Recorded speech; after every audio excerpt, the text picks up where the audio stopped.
Hello, everybody. My name is Ameen, and I live in Sacramento, along with my wife and 2 college kids.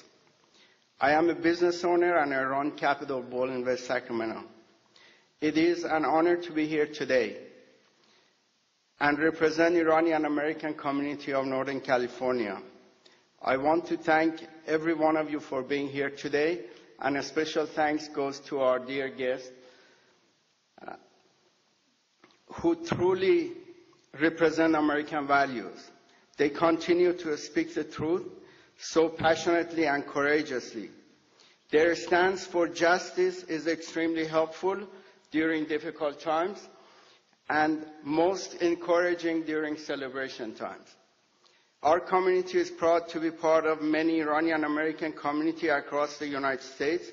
We have been involved in many activities, including working with our Congress, organizing conferences, briefings, symposiums, holding rallies in California, New York, and Washington, D.C. Our mission has been to actively educate the public, religious leaders, public officials in the United States about serious violation of human rights that has been taking place in Iran for the last 35 years. Let me tell you a few words about my personal experience. After the fall of the Shah, I went to Iran for a visit. One day, as I was walking in the street, I ran into some young boys and girls selling Mujahideen's daily paper named Mujahid. All of a sudden, they were attacked and brutally beaten by the gangsters loyal to Ayatollah Khomeini, who mobbed them. As I stood stunned and helpless, the incident triggered my curiosity about MEK. As I dared to obtain my first copy of the paper that day, when I got home, I read the whole paper from A to Z. What really got me hooked was an article written by Mansour Rajavi. I really liked it. Since that day, I felt that the first time there is someone who is speaking for me. And for the first time, I felt compelled to do something.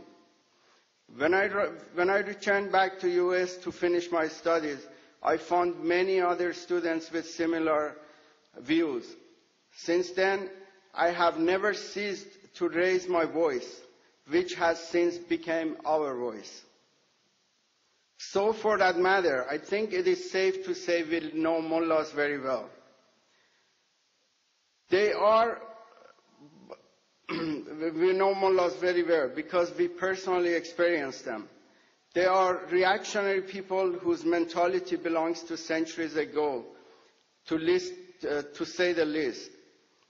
They have not, cannot, and will not be part of the civilized world.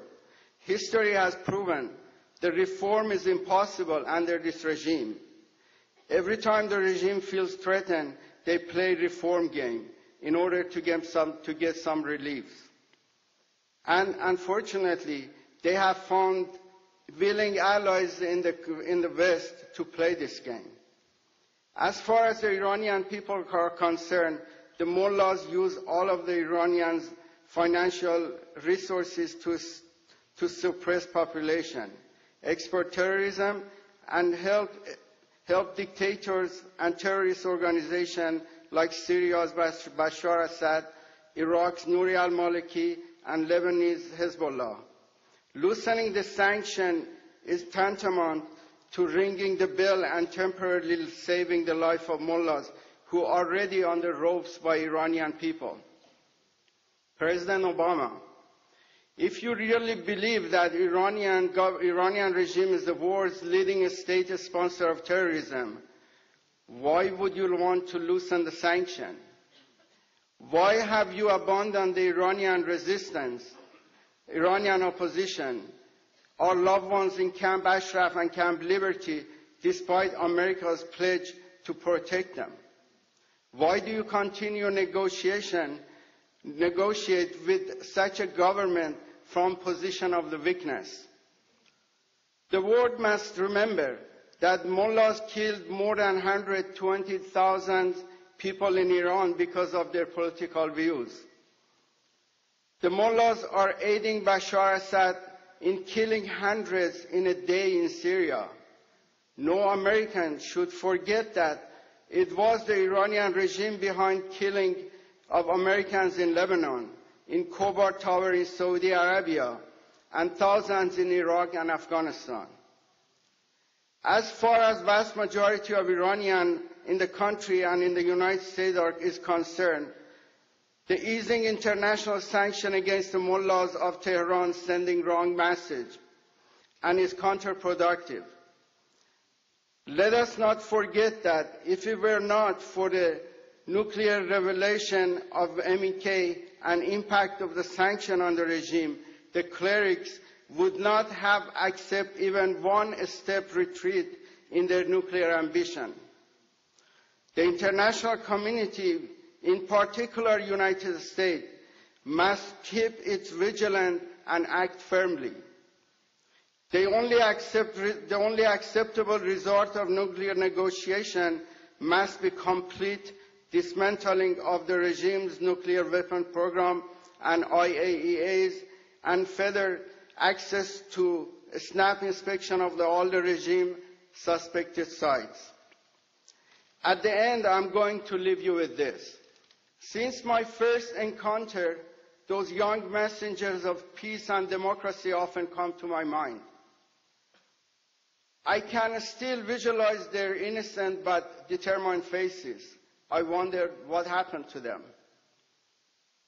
Are they alive, or they were killed by Khamenei, or current Justice Minister of Rouhani, which is Mustafa Pur Mohammadi, who was on the 3 members panel of judges tasked with sending 30,000 political prisoners to gallows in 1988.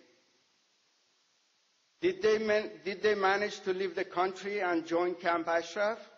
If they did, were they killed by Maliki in Ashraf or by the missiles fired at Camp Liberty? Are they now in Camp Liberty? I know that I will never know the answer to these questions, but I do know, and I remember their message, and I will never give up spreading their message.